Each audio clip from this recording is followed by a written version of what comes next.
I'd like to welcome you to the third annual InterConnect Conference, InterConnect 96. I'm Kent Roberson from here at OSU Okmulgee, and we would like to welcome the attendees of our forward conference as well as the InterConnect conference. We have two overlapping conferences here. We have presenters at this conference from over 17 Oklahoma institutions of education, ranging K-12 through the four-year institutions. We also have attendees from over 25 institutions here, and we have many industry representatives here as well. So we hope that we can come together over the next couple of days with a lot of exchange of ideas, a lot of interchange, and with interconnecting as we have done in our previous conferences. I do have just a few notes to mention to you for those of you that have attended InterConnect before. We do have a couple of changes this year. We are much more spread out this year through buildings on campus. There is a map included in your folder.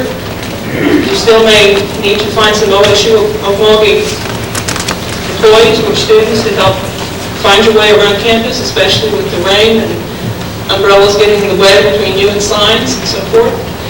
But we are primarily in the student union, which is where you pick up your folders and where the information desk is this morning. But we also have the distance learning classroom, which is in Noble Center. The evening workshops are in the visual communications building. We have a couple presentations in the general education building, which is right immediately north of us as you come out of this building. And then our main presenters are here, and lunch is at the stateroom. So we'll move you around to a few buildings today. Another change we have this year is that we do not have noontime speakers, and that's to allow for more talking and connecting, networking among people. It was one of the requests that we had from the other conferences. So we've provided lunch, but not a speaker to interrupt you, so you can talk to the people nearby at your table. This morning I'd like to introduce our provost, and he will introduce our keynote speaker.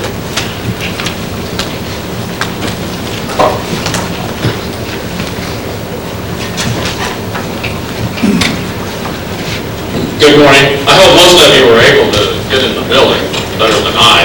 I'm so clear through because not only is it raining extremely hard, the wind is driving, I think, about 40 miles an hour. So that's not very good. Apologize for the weather because I couldn't do anything about it, but it's going to make it a little more difficult to move around campus from building to building today and stay reasonably dry. But that's just one of those things that happens. But I do want to welcome you to OSU Okmulgee, and we have delayed the start just a little bit to try to figure out if we did have some people that were on tour of some of the departments this morning, and they still may be in some of the areas waiting for the rain to subside just a little bit. Many of you that are on college campuses probably have things that are similar to this campus, and that we have for every gable roof we have about 14 flat roofs. And so we're always fighting the battle of keeping flat roofs from leaking, and particularly in driving rainstorms. So that may happen to you occasionally today at some place, but anyway, we'll work with that. I am pleased to have the opportunity to introduce to you as a speaker this morning Professor Nigel Payne from Glasgow, Scotland. I had the opportunity to become acquainted with Nigel, I think, last March in Orlando, Florida, to a technology conference that I attended. And Nigel was one of the keynote presenters at that particular conference. And in terms of someone that talked about the information highway, internet kinds of things, I was extremely impressed with his experience and the kinds of things that he has done.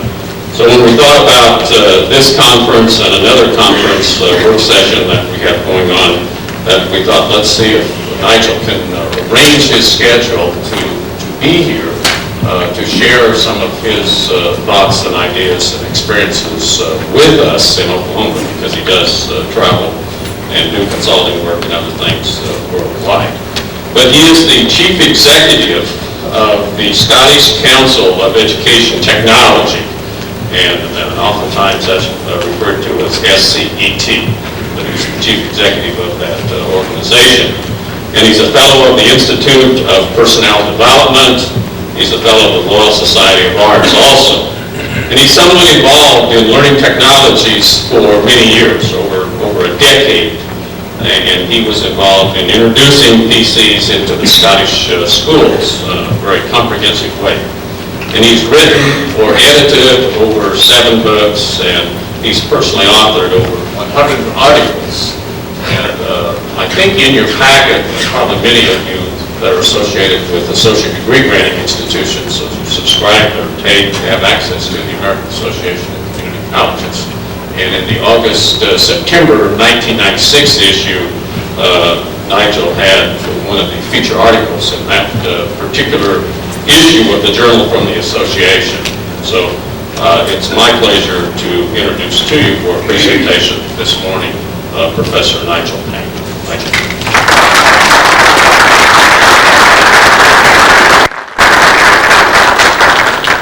I'm not going to run away. I'm just going to go and get my computer into life. So I'm not heading for the nearest exit after that introduction by Bob, I promise you.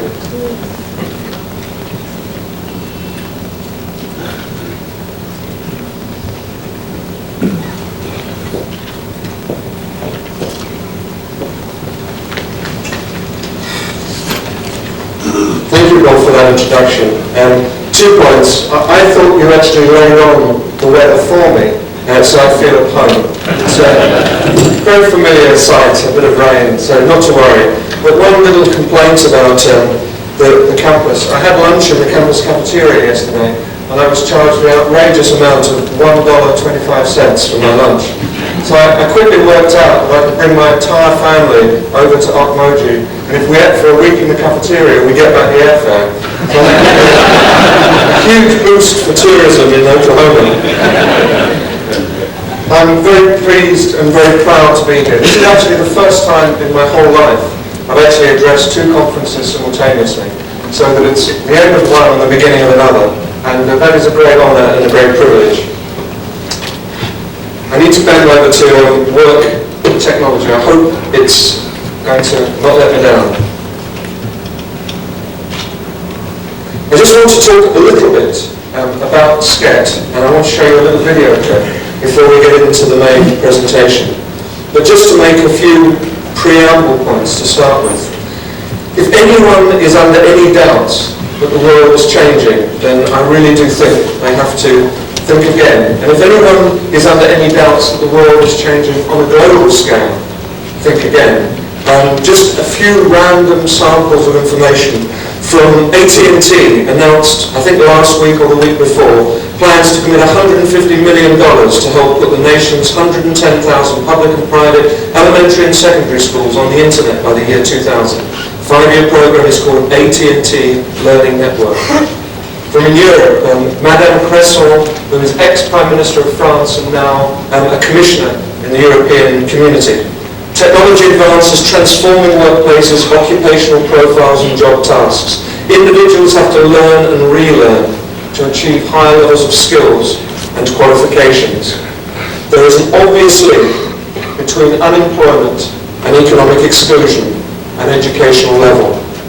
One figure demonstrates this. In Europe, the graduate unemployment rate is half that of people on a lower level of qualification. If we take a newspaper, the Independent newspaper, 10 years old in the UK, how could it sum up its first 10 years?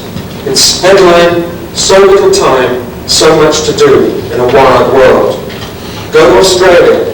The Weekend Australia, what is the headline? The Wired State, about how the state of Victoria is trying to lure high-tech organisations into the state in order to secure jobs, not necessarily for today or tomorrow, but for the day after tomorrow and the day after tomorrow.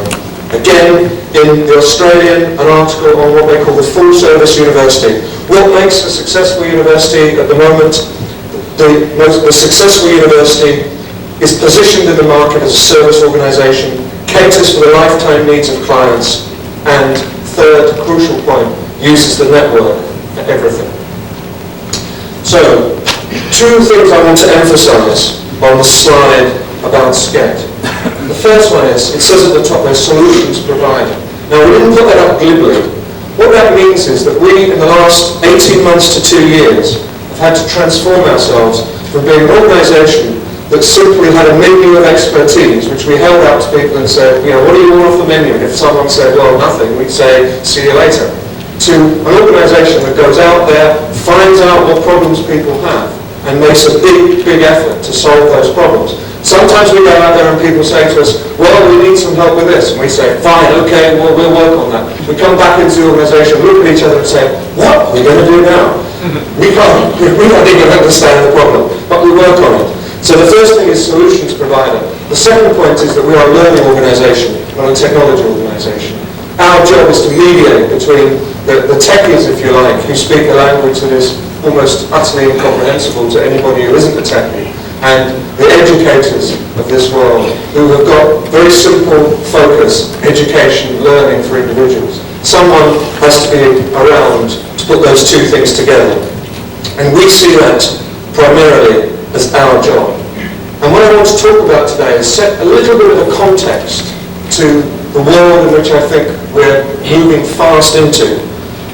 Look at some of the issues which I think that throws up for education and educators, and then suggest one or two ways forward. But first of all, I'm going to play a little chunk of video for you, which I sincerely hope that I can manage to switch.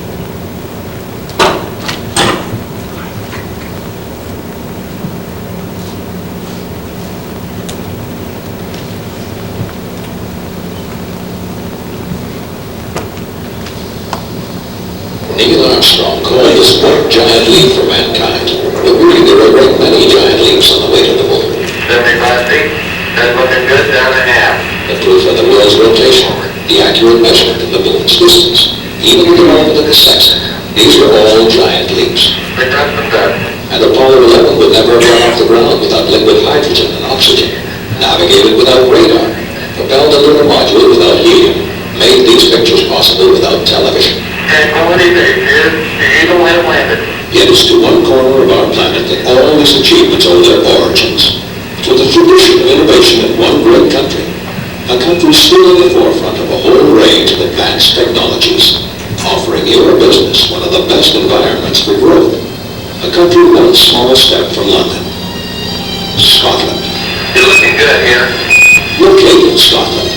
It could be the best idea you've ever had.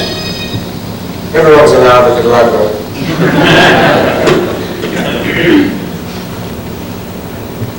I have to go and wake up my machine again. Sorry. Take me 2 seconds.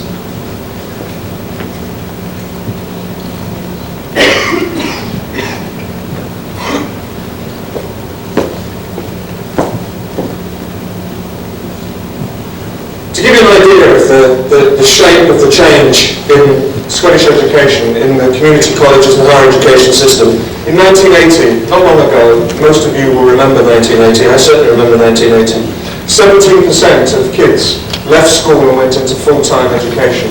In 1993, it was 40%. Huge change, huge structural change.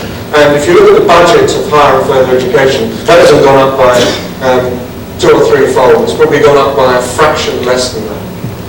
Now, what I've done here is taken a few words from a clip from an advert that you might have seen. It was the Windows 95 launching advert last August that Bill Gates used. And what I've done is taken out, there are only 10 words in that whole advertisement that runs for a minute. And just want you to focus on some of those words for a second. That exploring, discovering, organising, creating. Here are a few more words from the same video clip. All these words are active words, about being involved in a process. Now, what Microsoft are doing is attempting to associate all of those words with the computer, to turn the computer from being something that some people still perceive as being a very passive tool. You sit there goggling in front of the screen. Not at all. It's something that involves you, sucks you in, helps you, stimulates you, gives you information. Now, one of those words, out of that whole advert, 10 words, one of those words is missing. This is the missing word. And in a way, that's my thesis for today. What I'd like to argue is that the computer is, above all, a learning technology. And it's a learning technology that's come of age. And our role is to make sure that we exploit that technology as much as we possibly can for learning. And the reason why nearly 40% of Americans have got computers in their homes isn't necessarily to play games. Mostly, people buy them because they know that they're a learning and reference tool. The new age of home ownership of computers is about learning. And it's very important that the formal learning system doesn't lose sight of that in the wake of that huge increase in informal learning which is taking place, not just in America but all over the world. At the moment, this is led by America. Now, I believe very firmly that technology is going to change the world that we live in and change it and turn it upside down. What are the indicators? In some ways that's an act of faith. You might say, well, maybe, we've seen a lot of changes, things move in and out of fashion. Let's give some indicators. Something like 47 million personal computers were sold in the world last year, more than televisions. For the first time ever, sales of televisions were diminished against computers, and that will happen from now on in. The computer is the dominant technology, television is analog technology, is old technology, and will eventually fade and be replaced by a digital medium. In America, more people assemble computers than assemble cars. More people work in the software industry than the oil industry. And the software industry was the fastest growing industry in America last year. 50% of jobs in the US are knowledge-based jobs, knowledge and information-based jobs. And information industries, information services in the global sense, are growing at the moment 5 times the rate of traditional manufacturing jobs. Now, what that means in America is that we don't have the traditional split between blue and white collar that we used to have. What you'll find is that certain blue-collar workers and white-collar workers are doing very well, others are doing not so well. And it's differentiated by the kind of industry for the first time, or by the nature of the job. And what we do know is that the higher people's qualification, the better their chance of success. The more focused their skills are on the needs of industry, the more chance they have of success. So we're seeing this huge convergence of media, telecommunications, computing, software, all coming together. Who would have believed last year that Microsoft this month are launching almost 5 television channels on the internet? They're actually entertainment channels on the internet, tying in with Disney, tying in with other big Hollywood producers. You would not have thought that was possible, that Microsoft have decided that software will plateau off, and therefore they need to sell not just the software that does things for you, but the whole information and entertainment package. Who would have thought that Microsoft and CNN would have a relationship? They have the CNN Internet channel, which is part broadcast on television, part broadcast on the internet. Within 2 years, the two things will, of course, have merged. Now, I also believe very firmly that the information revolution, information should be seen as a utility, just like the other utilities we use. And utilities are incremental. You can't have civilization until you have fresh, clean water almost on tap. And we have it literally on tap. Turn on the tap, out comes the water. We think nothing of it. What we don't realise is that under the ground we have an enormous infrastructure to get that water to us. Reservoirs, purification system, millions of miles of piping around the world. Tens of thousands of miles of piping in America. Water, electricity, telephone, natural gas, 4 utilities. The 5th will be information. And within your lifetimes, information will be as available as electricity is now. You'll plug into the wall to access the information utility. And life will be as unthinkable without the information utility as it would be without electricity. And if you think back, it is really only one generation back, your parents or grandparents, who would have probably argued with you today about whether electricity was any use or not. Yeah, sure you get lights, but the light's pretty harsh. Yeah, you can find, you have electric fire, but you can burn wood stove or whatever. My grandparents, for example, could see, electricity was pretty marginal to their life. They hardly had anything that plugged in, apart from a few lights and a few heaters. The average American home has 100 things that plug in.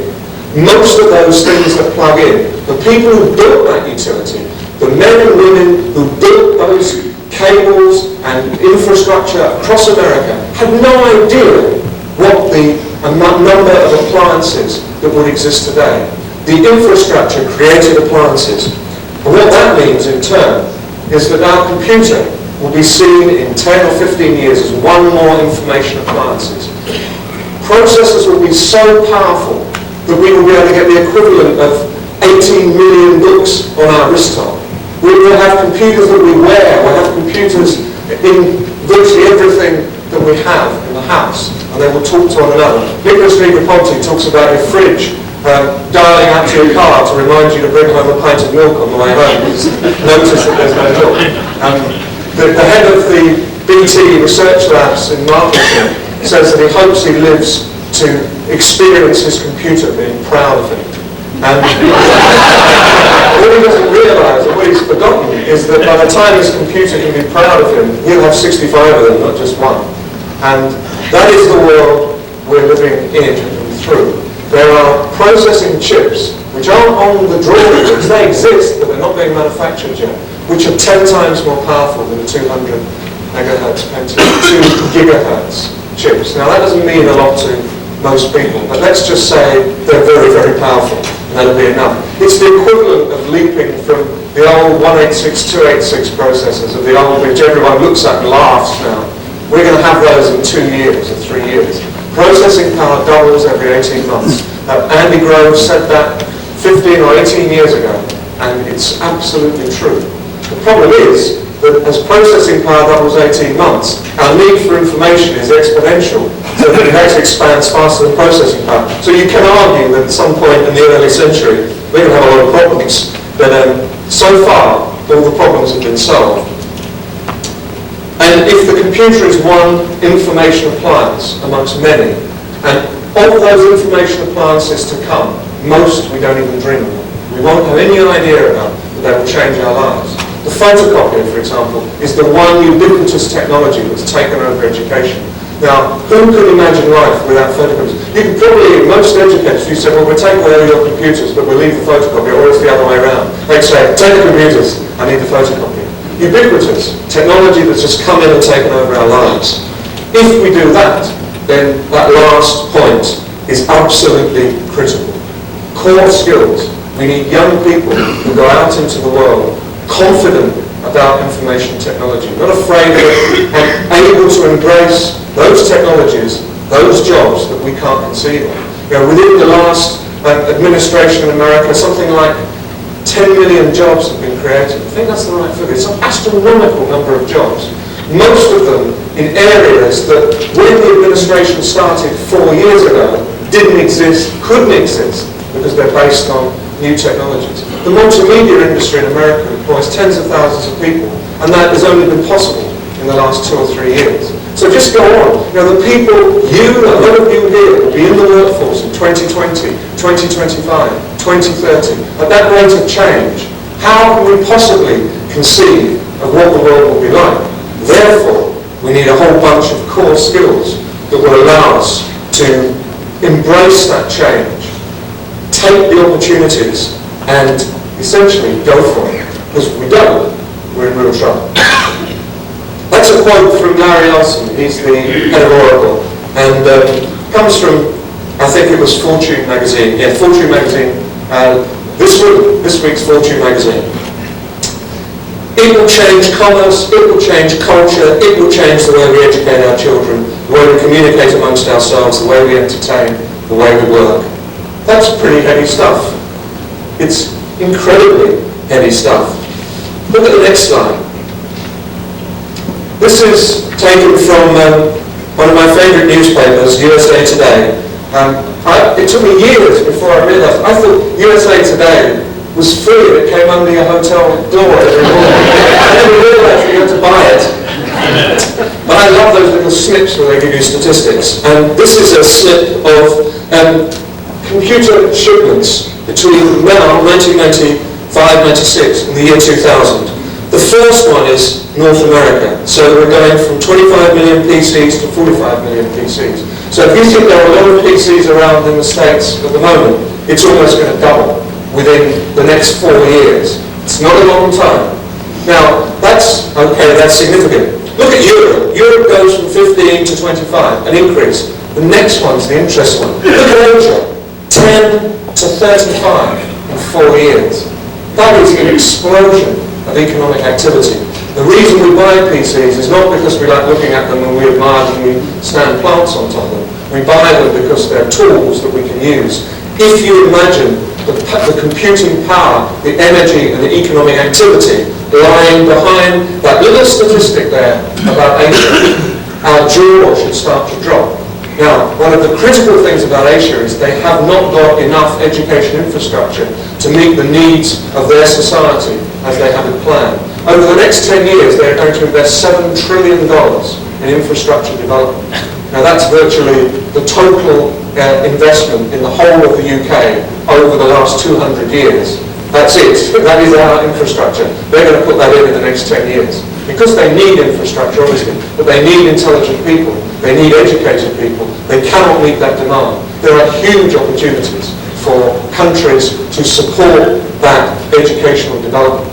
And there's absolutely no reason why they can't be supported by Oklahoma State as they can by Australia, New Zealand, or Europe. It's really up to us to go for that. Huge opportunities, and I think not necessarily huge threats. I think the opportunities far, far outweigh the threats, because in that vast explosion of activity, there will be great opportunities for all of us. But what it means, very early on in the next century, Asia-Pacific region will match and probably overtake Europe, and it will be running hard at the heels of America. That's pretty difficult for us in Europe to contemplate. Britain has a very good growth rate at the moment in Europe of 2.6%. America's doing a little bit better than that. Singapore, where I was last week, it's 8.9%. And they're saying, well, we're slowing down a bit at the moment. Life is getting tough. Anyway, what I'd like to do is just give you a little insight. This is an Apple insight into the future.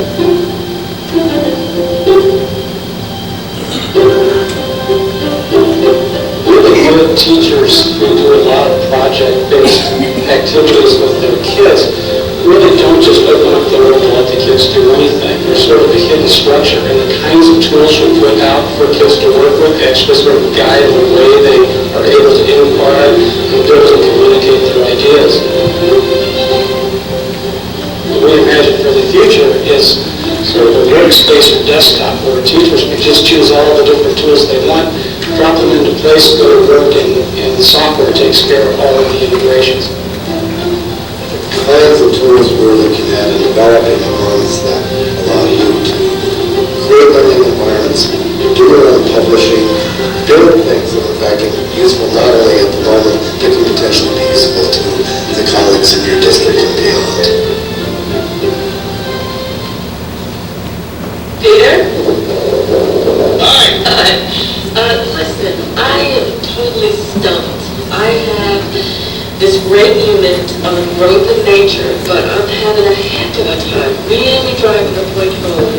What are you looking for exactly? Well, I've got some great observation experiments, and I've got some great background material on cell growth, but... You're just not sure how to open a lesson. Yes, that's it. That's exactly it. That's my problem. You're in luck. I came across some really good time-lapse stuff last week. Worked great with my kids. Here, I'll send you CyberLink. They've got a whole series of shots like just browse through. You can choose one you like.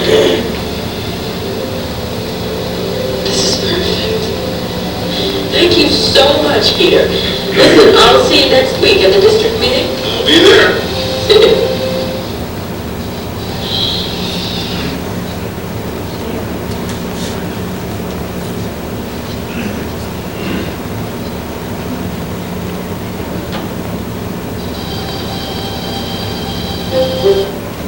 Having a problem here. We might be seeing this for the next 15 minutes.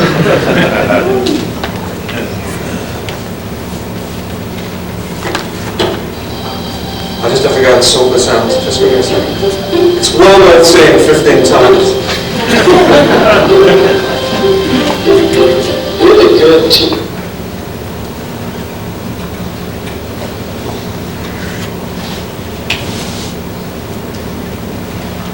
Okay, sorry about that.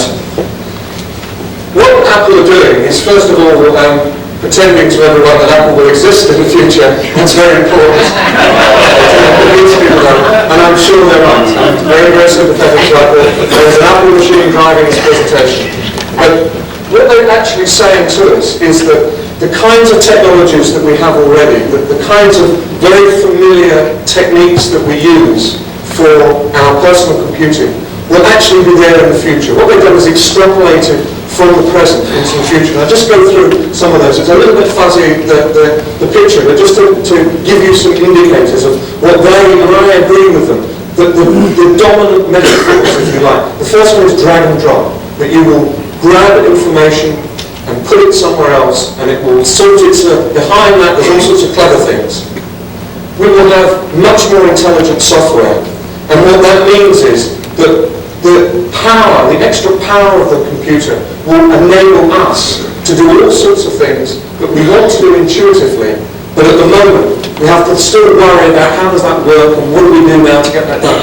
It will be software, essentially, that will do all the integration for us. It means that if we want, as you saw on that, if you want to get to build a presentation for your class, you grab the various elements, you drop them into a little box somewhere, and they're all ordered and sorted out by the software. It will do it all for us. Software is becoming cleverer and cleverer and cleverer. They're already developing agents on the internet. If you have certain interests or you want to find out something, you don't have to go and search. You don't have to go around and work your way through menus and log on to Yahoo and they can't find it, or they find 17,865 hits and you think, which one of those is the one I want? And the answer is probably 17,212 of them. And what you'll get is more and more bits of software that run down the internet, metaphorically, grab the information that is most useful to you, bring it back and open it up on your desktop. And as we get more and more bathed and drowned, if you like, in more and more information, it will be software which will organise and sort that out for us. Very, very important that they do that they use some of those extra megahertz of power, if you like, to allow us to manage information in a way that makes us feel powerful and enabled and not completely confused, baffled and drowned. There will be much better data transfer. You saw that there was a little QuickTime movie that the guy sent her instantly. He said, I've got this QuickTime movie, here it is. He placed it in somewhere and it appeared on the desktop in a second. It didn't say connecting, loading, coming down, disconnecting, messed it all up, start again, 25 minutes later. No. Information will come very, very quickly. The next thing is that there are no wires. No wires, no links, everything infrared or other forms of wireless connection. And we're going to see that very, very quickly, I think. We won't have to plug everything in, it will all just connect. And we will get rid of a lot of the clutter of wires that we have to bend over and plug in, and it's a nightmare. Anyone in my business, I have a bag full of wires, I always bring the wrong one. It's always the missing one that I haven't got. Video links, absolutely standard. Telephone, video, telephone, all the same thing. All on that little machine. So that little machine she had was a computer, her desktop organizer, her phone, her video link, her fax machine, everything, all in one box. And that convergence will continue. I was at a conference in New Zealand last week where Canon were introducing this new machine, a little box, not much bigger than a traditional printer, and it was a black and white printer, a colour printer, a photocopier, a fax machine, and virtually anything else. I think it made toast and you could get coffee out of it as well. Quite extraordinary. The virtual desktop, the concept of having a working space that you can call your own, that you personalise. I think that is a dominant metaphor. That's not going to disappear. The ability to create a learning environment for young people, our people, adults to explore. These intelligent agents which I mentioned. And above all, many-to-many publishing. The great thing, above all, that the internet allows us is to be our own publishers. Everybody has a valid voice. Now, unfortunately, not everyone has anything much worth saying, so that you get 65,000 million pages of rubbish, but there is, amongst that, quite a lot of very valuable information. And it does mean, for young people, for people in colleges and universities, they have an equal right to get out there and share their information.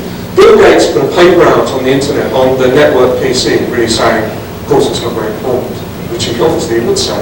Now, I could have put a 3-page reply to Bill Gates, and if I posted it on the internet, we are using identical technology. He has no more power than me to communicate. And maybe more people would want to read what Bill Gates has to say than me, a few more. But if I'd have been clever, and I'd have made the right kind of links, I could have got that debate going. I probably had 10,000, 20,000 people reading my material. Maybe 50,000, 100,000 read Bill Gates, or 200,000. But the point is that, little old me, I can communicate, and we are equal at the starting gate, Bill Gates and myself, in terms of using that infrastructure. He can do no more than I can do. And that means that, as you can see all over America, you get primary school, kindergarten kids putting their paintings up on the net and getting responses from a school in Italy saying, oh, look at our paintings, they're just as good as yours, and so on and so forth. It is a remarkable transformation of ownership away from the few to the many. Now, if we can go back to the 19th century, if you can imagine walking down the street in the 19th century Okmulgee or somewhere, or Oklahoma, and we walk down the street, that's horrible colours, I won't leave that up for very long, I'll explain what it's for in a minute. Walk down the street and you went into people's living rooms. Every single living room, they'd be doing something different. Some would be making something, some would be singing around the piano, I don't know, some would be reading books, some would be having a discussion, some would be dressmaking and making jam, I don't know what they do. Every family will be doing something different, their preference. Go down there tonight, and sure enough, they're all watching one of 5 television channels. There are 20 people in America who sit there and plan what most of us watch, what most of us do in our leisure time. And they tell us what we're allowed to see at a particular time in a particular place.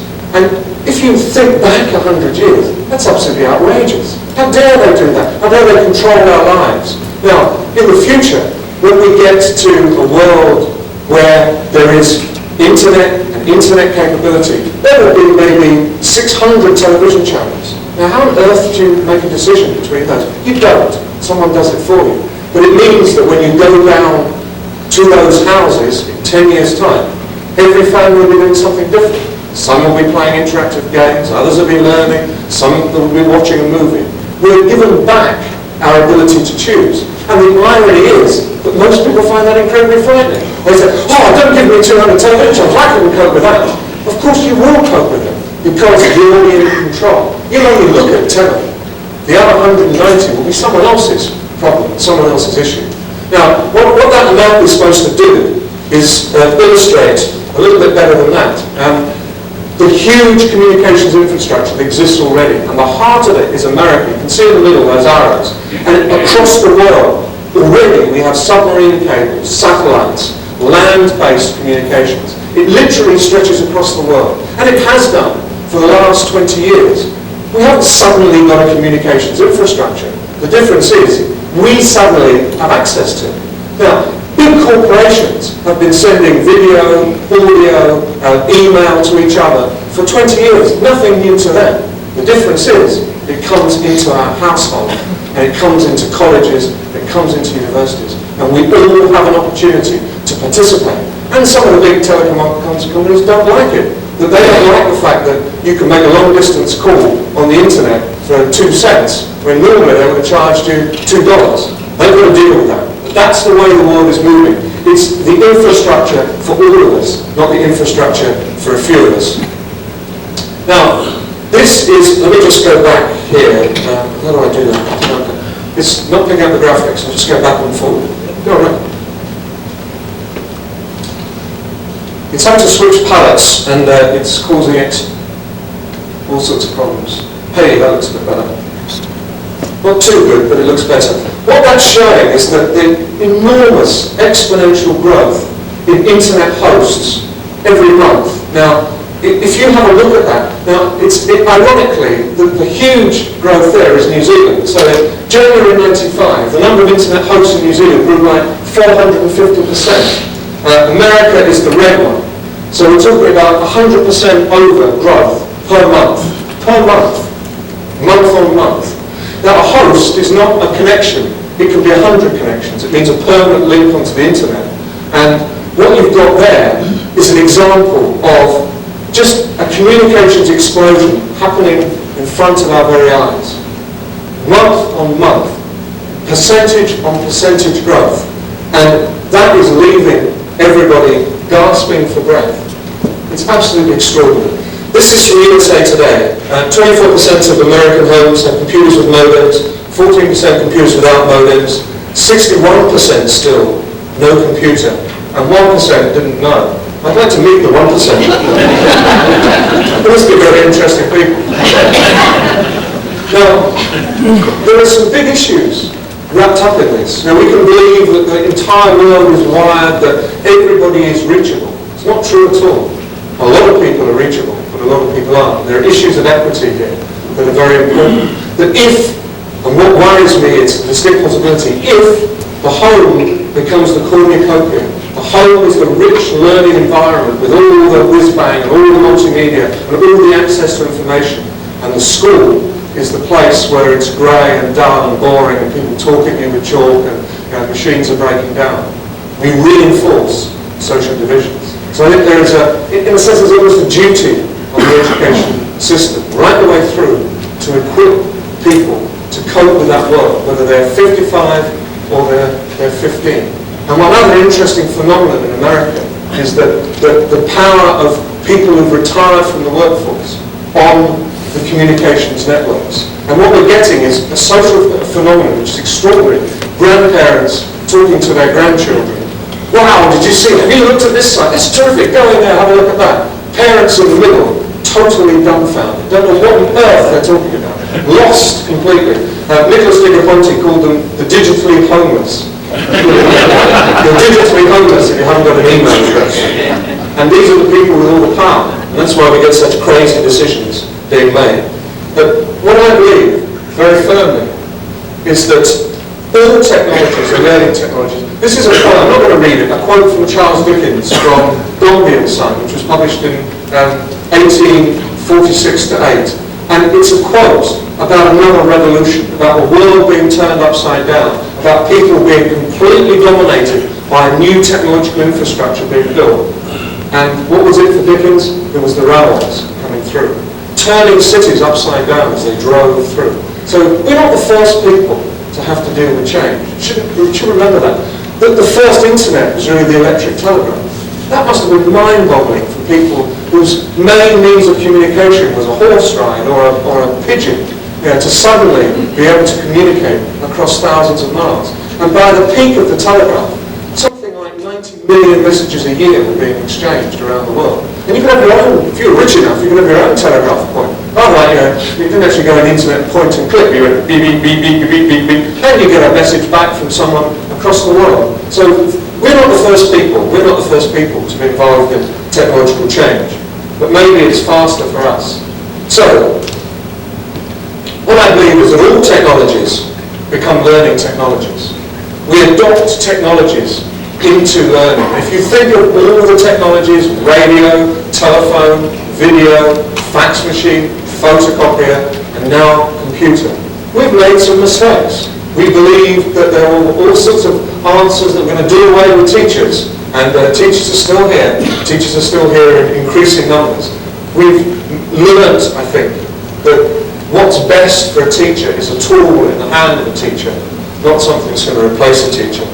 But all technologies become learning technologies. And in a sense, we have a responsibility to make the best of the world that the world can offer and turn technologies into learning technologies. But We take different speed times to adopt those technologies. And I believe also that with the kind of infrastructure out there, 47 million PCs sold in the world last year, doubling by the century, we add a little bit of value to that infrastructure and we turn it into a learning environment. The problem is, as I said before, that what we've got at the moment is lots and lots of opportunities. Lots and lots of opportunities for informal learning, but it hasn't been exploited by the formal education system. So if we take something like CD-ROM, it's mostly an informal learning tool rather than a formal learning tool. Education isn't quite caught up with that marketplace. But let me just put those slides up there. What's happening in the world out there? What's happening in education? Well, the first thing is that what were once, not very long ago, complete contradictions are now accepted as truisms. If I say to you, in America, in this college, you've got to do more with less, everyone will nod and say, yep, that's absolutely true, that's the world we live in. 10 years ago, they would have said, you're kidding me. You want us to do 10% more, you increase that money by 10%. We've got what we call academic drift in the UK. Movement towards higher qualifications, to associate degrees in community college, to bachelor's degrees and so on. And that is a worldwide phenomenon.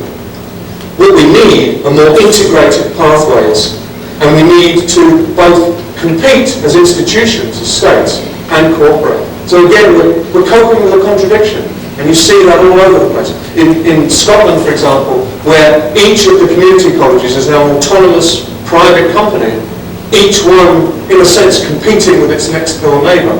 Anyone can offer courses anywhere, you can overlap, you can go along and stick posters outside saying, don't go to this college, come to mine. Everything goes. People learned within a year that that's the craziest way forward. The best way forward is actually to cooperate. So you're finding that while people compete, they cooperate. These people who win, students win. Students win hugely. Multimodal learning is becoming the norm. You don't want to do it that way, do it this way. You want to spend some time on campus, some time off campus, fine, we can accommodate you. We've got students for, there's a new word there that I've invented called shorter, and you probably won't understand it, but it's kind of close to shorter. You're getting more and more students coming in for less and less time. You're getting much more diverse student groups. And it's clear, to me anyway, that having content and content experts is not enough. We're building learning environments. And the person, the faculty member whose only interest is delivering content is, in a sense, a dinosaur. We need people who go beyond content into learning, into enabling learning, into making learning happen for as many people as possible.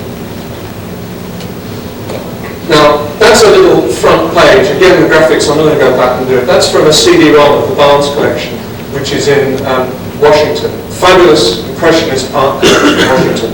With the CD, you can simply walk into the collection, walk around the rooms, click on a painting, up comes the painting on your screen, click again, go into real detail, find out about the painting, find out about the period, look at the timeline, get a biography, and so on and so forth. Fabulous experience, $39. Now for those who can't go to Washington, it's an as-if experience. For those that can, it makes it more realistic. But it's not structured learning. But this is the page from Grolier, 96 multimedia encyclopedia. That's about music. What's interesting, it's just like every other multimedia encyclopedia. You've got pictures, sound, text. Down in the right-hand corner, there's a button. Press the button, and what you get linked to is CompuServe. And what that takes you through to are a whole bunch of forums, new information, people you can meet, people who will answer your questions. Now, that's a dimension which is going to happen more and more. CD-ROM locked straight onto the internet in order to superficially scout to the point you want to be, then drill down into much deeper information. And that's 1996 CompuServe already obsolete because it's not internet-based. It's based on a proprietary system. The next project will be on the internet, I guarantee that. This is another horrible graphics, I'm going to go off there quickly into here. This is a CD-ROM stuck in the back of a textbook, standard course in biology at University of Tennessee, Knoxville. And what it's got is a whole bunch of tests for students to test how well they're doing. There are something like 30 different areas of testing, and you can go right down to a random question. That's about striated muscle type, which I'm sure you can all answer if I was going to read it out to you, but I won't. Each test is randomly generated. Each test follows the course. As you work through the course, you can test yourself. There is extension material. There are all sorts of other bits and pieces that enrich that textbook, enrich the course. That's a picture of a skeleton from the course. The difference between that and a regular picture of a skeleton is that on the CD, what you can do is turn that skeleton round in 3 dimensions. You can zoom in on a bone. Now, at the moment, you can do no more than zoom in a little bit. Within a year or two, you're going to look at each bone in detail, twist it round, see if you can disconnect the skeleton and reconnect. You can do all sorts of things with it. You can have an experience of being able to examine and explore that skeleton in a way that is virtually impossible. Even if you have your own personal skeleton, you're sitting in your room, it's almost easier to do it like that. That is the future. That is the way it's going. And it's already there for most part. This is a little CD that is an American CD for teachers. That page is actually on the internet. The CD page looks identical. The teacher can pull out resource material, graphs, diagrams, curriculum development material, and you subscribe to that 3 CDs a year for about $50, $60. It's an extraordinary opportunity, and it's put together by a team of 4 people who set up a little business. All they're doing is searching the world, finding resources, packaging them, giving the teacher an index, and the teacher does the rest. Now, I think that all of this throws up a number of issues, a number of important points. We shouldn't use computers for just teaching computing. And sometimes, if I'm offending anyone, I apologise, sometimes the biggest blocker in an institution is the head of the computing department, because that person wants all those computers for him or herself. If we're serious, it's in English, music, automotive design, you name the subject. We have to get rid of the idea that content comes first. I think what we have to do first is the next thing. Create a learning environment which is attractive. And we build learning systems and we allow people multimedia tools. And there's a session later on about the 8 different types of intelligence. Some people aren't good at words on a page. They've got other skills. Multimedia allows people to express themselves in completely different ways, using pictures, drawings, sound, vision, in a way that those of us who may be quite good at words on a page couldn't even shake a stick at. So the computer allows more people to be more intelligent in academic terms and bring out the different types of intelligences. And the point that I've already mentioned, everybody is a publisher. Everyone has a right to share their information. But sometimes in looking for the high technology, we forget the very simple basic things like email. And it is simple, and it is sometimes best, because it allows us the very first thing, which is to create that learning community. And we do that, the only way we can do it is by communicating. That's my email desktop. Just that's how it is. I log in every day from home or work, from my hotel room last night. And on there's my mailbox, but there are also resources, software. There's our notice board in the office. We don't have a physical notice board anymore. It was useless. No one looked at it. Things were out of date. They fell off. They got covered up. The electronic notice board is read by everybody instantly. One message on the electronic notice board, guaranteed in 2 hours, it's gone around the whole organisation. And other bits and pieces. There are access to internet conferences, debates, discussions, suggestion boxes. There's even a little training course to help people understand and get the best out of it. It's very low technology. Very, very low technology, really. There's a staff list in there with a little photograph of everybody and a little bit about them. Not about everybody, because some people can do that, but about most people. Simple technology. So, let's get back to where we should be. Tools for learning. But, what are the buts? Access problems. We still haven't got everybody connected. There are big problems. Yesterday at the university we're trying to get on to Bullstar, which is the ISP provider in Tulsa. Couldn't get through, this was going wrong. Still not a seamless technology by any means. We rely on it, we've got to be very careful. We're still running with obsolete learning paradigms. We're trying to take what we already know and squash technology into it, instead of allowing the new approach to develop new ways of learning, new paradigms, new models, and out of that will come new institutions, new relationships. There's a huge skill deficiency. In Scotland, we reckon no more than 50% of teachers are confident and competent to use technology in the classroom. It's not good enough. Our problem is not access to hardware, it's access to human beings and their brains. And I've always said that if you spend $1 on kit, you spend 50 cents on training. In Scotland, we spend 4 cents on training. It's not enough. And to register that is very hard. We were in a seminar yesterday saying, but my people are so busy, they've got so many more demands on them, we haven't got time to train. And there are some real issues. And unfortunately, the buck stops at the top of the institution. You've got to plan, you've got to develop, you've got to work out where you want to be over a relatively short period. There's still a lack of infrastructure, and a lack of informal help as well as formal help. And I know this might come as a shock to you, but in some corners of the education sector, not here, there is still resistance to change. And I sometimes have to be physically escorted out of buildings because they're all out to get me. And above all, there are conflicting priorities for resources. And I'm not saying you spend every penny that you've got on technology. That would be absolutely daft to do that. But if we do accept that the virtual learning campus is on its way, we have to keep up to date with technology. And I think we have to be brave enough to put every stage of the learning process online and allow that paradigm to build.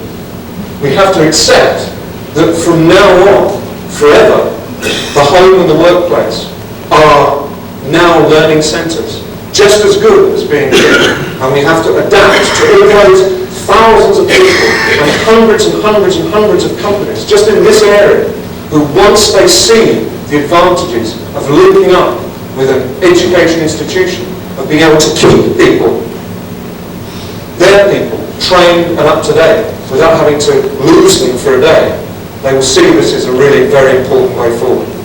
And that allows us, of course, to really give maximum choice to all the people, all the communications, all the communities we serve. So, these are why I think that communications technologies are important. I'm not going to go on and read all those through, but there are all sorts of reasons. You could probably throw another 20 reasons on that screen about why it can work. But the last one, staff development. We've got to remember our faculty as well as our students. So what are the challenges for the future? I'm winding up now. The first thing is that we're going to have to build lifelong partnerships with students. What could be more helpful to an education institution than to have alumni who graduate at 21 or 22, come back at 25, come back at 31, come back at 33, come back at 38, come back at 42. Their kids come in, come back at 45. You know, we can now build lifelong partnerships because we don't really mind where they are. They can be anywhere. But if they're sympathetic to the institution, if the institution wants to do more than just tap them for $10 here and $10 there, and actually build a learning relationship with them, we really have got students for life. So, out of all the uncertainty, at the moment in America, the average job lasts 5 years. Kids coming out of school to graduate have no expectations of staying with the company for more than a few years. Even when I graduated, that was very, very recent, I add very quickly. When I graduated, most people were picking their career and company for life. They were saying, well, you know, I'm not sure about this company. You know, after about 15 years, I might get bored.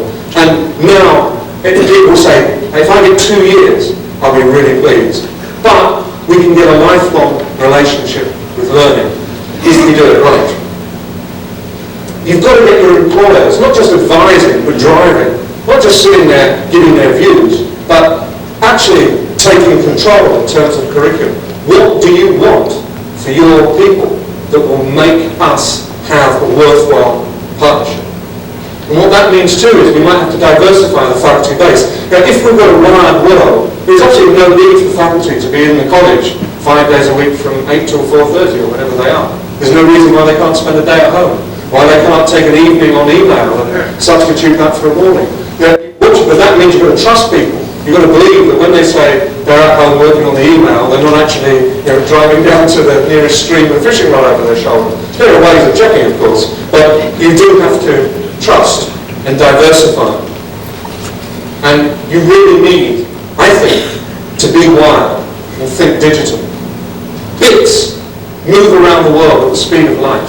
Atoms, us, these tables, this bit of plastic, is expensive, it's heavy, difficult to ship and transport. No wonder exports in bits is so important and growing so spectacularly. And we need to redefine why we still have this big infrastructure here, why we need to exist. My organisation has to sit back and think, why are we there? We have no right to exist any longer.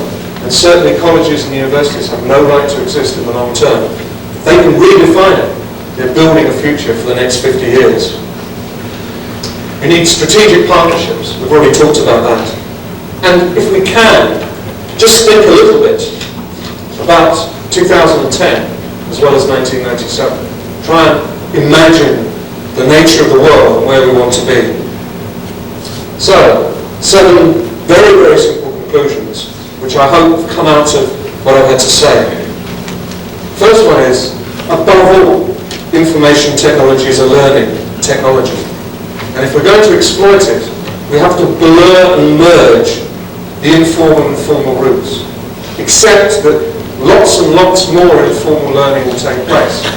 Where people want that stratified, judged, awarded, qualified, they need formal routes and formal institutions. So the two have to lock in. I wouldn't panic too much about content. If you get the infrastructure right, content follows like a train and carriages. If you get the train going down the tracks, the carriages tag along behind quite nicely. And content is everywhere now. We have to sit down and write content. We have to write curriculum and then grab the content from wherever we can grab it. And that needs leadership from the top, above all. We can't any longer devolve responsibility for technology. Typically, in a school or a college, only a few years ago, the principal would walk around and see someone reading a computer magazine in the staff room and say, right, well, you can be our IT person, you give us all the... So someone who had no idea of where the place was going, because he or she had a little interest in it, would give them this role, and they make huge mistakes. Leadership from the top is absolutely critical. And you won't find that wanting in this institution. We use what we use anyway. It's incremental. We don't buy a whole bunch of computers that are only learning machines. We do all sorts of things with them. That's one of their great strengths, is that they do virtually everything they want. And mine did virtually everything I wanted today. Not quite, but virtually. It's about the best we get at the moment. And we should see it all as faculty and students. And we must have a vision that locks educational development with social change. Someone once wrote that we have to change, we have to learn at the rate that our environment changes. And that's true. When the environment changes faster, we have to learn faster. Not just people, but institutions. And we have to imagine, not the world as it is now, but the world as it will be. If you look at that PC on your desk, and if you think of it as a Ford Model T, and if you think of it as a car that when you bought a Ford Model T, you've got a bunch of spanners, and you've got some oil, and you've got some water, and you sure knew what happened under the hood. You had to work out what was going on, because you had no guarantee when you set off from A to go to B, you'd get there without any problems. You drove down terrible roads, dirt tracks that were narrow and dusty, and got clogged very quickly. But a lot of people had a lot of fun out of Ford Model Ts. You still hear records of people saying, that was the best car I ever owned, that lasted me 100 years, and they still got them driving around the streets of Brazil or something. Now, the difference between the Ford Model T and the Ford Taurus now is quite extraordinary. When you get in your latest Ford, you don't put in the key, turn the ignition on, it says, loading, waiting, insert floppy disk in drive A, eject, hang on to building, wait 5 minutes for the car to boot itself up. You turn it on and it goes. You never look under the hood. You take it to an expert who plugs it in somewhere else and fixes it if it goes wrong, or usually services it once every 1 or 2 years. An amazing piece of technology. Only needs servicing 1 or 2 years. Why is that? Why has it improved dramatically? Well, one of the reasons is that there is more computing power sitting in that car than on your desktop PC. Every single system in a contemporary American car is controlled by a very powerful microprocessor. You know, up to 32 of them running the car. And they run it pretty well. And we don't even know about it. We don't even notice. We don't care. We just want to get from A to B. That is the world that we will inherit. Not in 20 or 30 years, like we took the car, but in 2 or 3 years. A world where when we switch on the computer, we get instant access, where it does everything we want to do intuitively. We don't have to worry about what goes under the hood, and we may even have completely forgotten about MS-DOS and even Windows 95.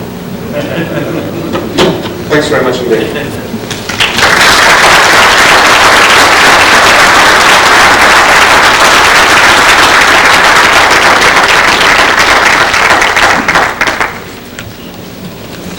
Want to take some questions, or if anyone has got any questions? I'm just hiding.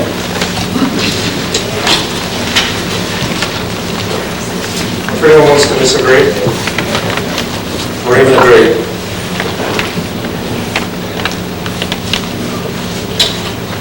I can take it. Yes, please. Do you think there's going to be a significant impact in homeschooling as a result of having tremendous learning capacity at home? I think that's a good question. A lot of people have predicted that buildings will become relevant. There was one, the head of IBM in the UK said buildings become liabilities, not assets from now on, because we don't need buildings anymore. I'm not so sure. I think there's something about a school which goes beyond content. I think you could get all the content at home, but a school is about an ethos. It's teaching people how to live in the world, how to socialise, how to mix with their peers. And in order to do that, I still think we need to bring people into schools. But what I firmly believe is that the kind of barriers that exist between schools and the outside world will disappear. That schools will be much more the nucleus of the community. They will get out there, electronically or physically. They will meet people and greet people electronically or physically. The people in school will feel much more part of the world community as well as the local community. So I can see the actual design of schools changing, the infrastructure changing, but not the need to take people out of their hot and sticky family, where they're all warm and cosseted mostly, and put into a bit of a rougher, tougher world where they experience their peers and learn to accept that there are ethical issues and moral issues and social issues which they have to learn. And as far as I know, every human community since the beginning of time has always done that together, not in isolation. So I would worry a little bit if the home became the totally isolated focus. I don't think it is.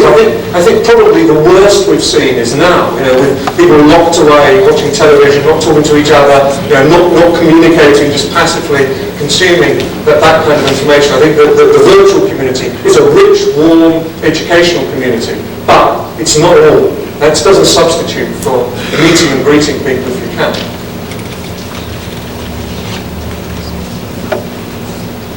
Talk a little bit about kind of the brick and mortar infrastructure.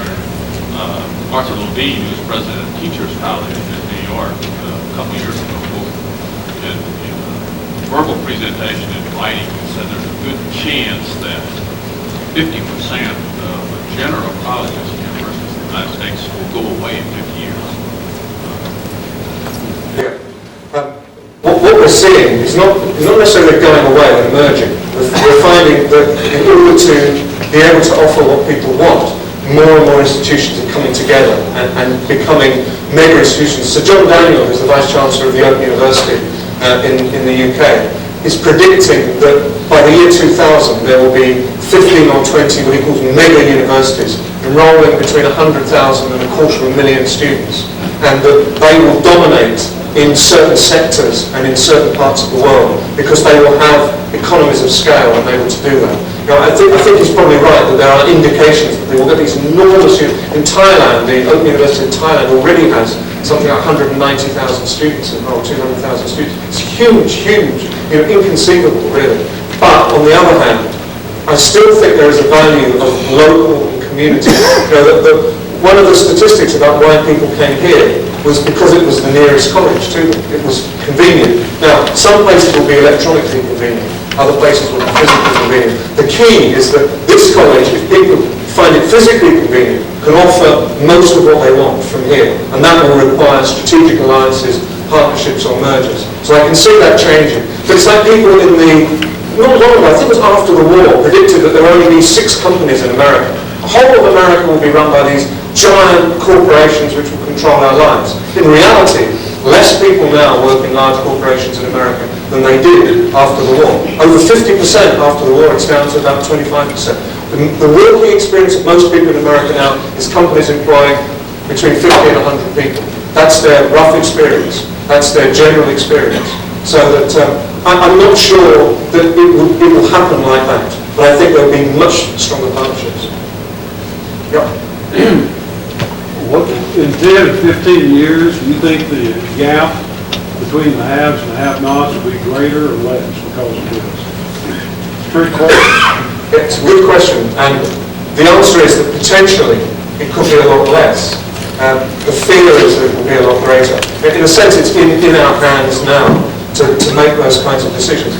One of the most remarkable things I've seen, if I can give you an example, a poor inner-city school in London, kids emailing some of the most famous scientists all around the world, asking questions, and getting replies. There are people who literally, most people will have heard of, going back to these schools and saying, yeah, that's an interesting question. I can't deal with that, but my colleague can, and he'll reply to you. These kids overjoyed at the power they have. Now, in Britain, if you go around the private schools, some of those private schools, they have speakers every Thursday afternoon, say, and they get law, this, so that, the private, but they can virtually pull anybody in to meet the young people.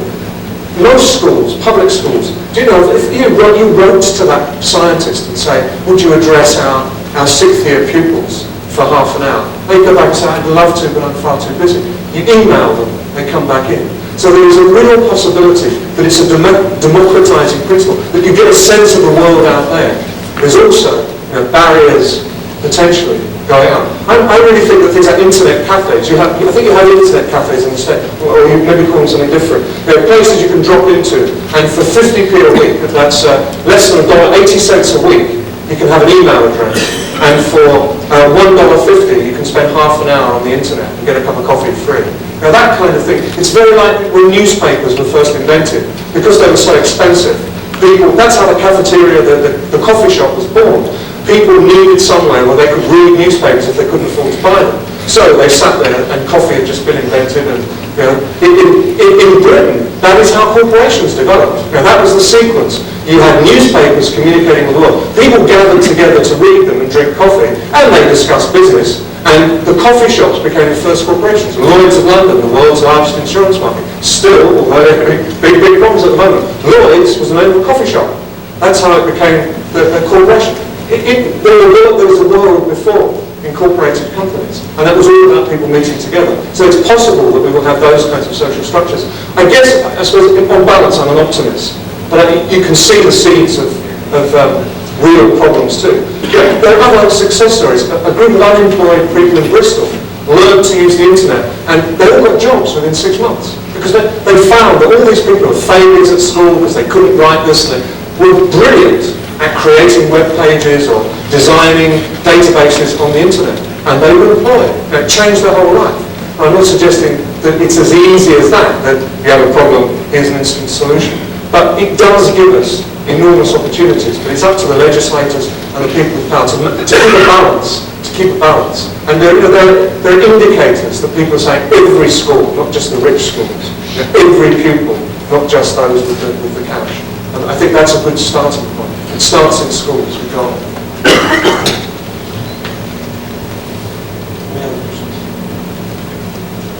Okay. Excellent.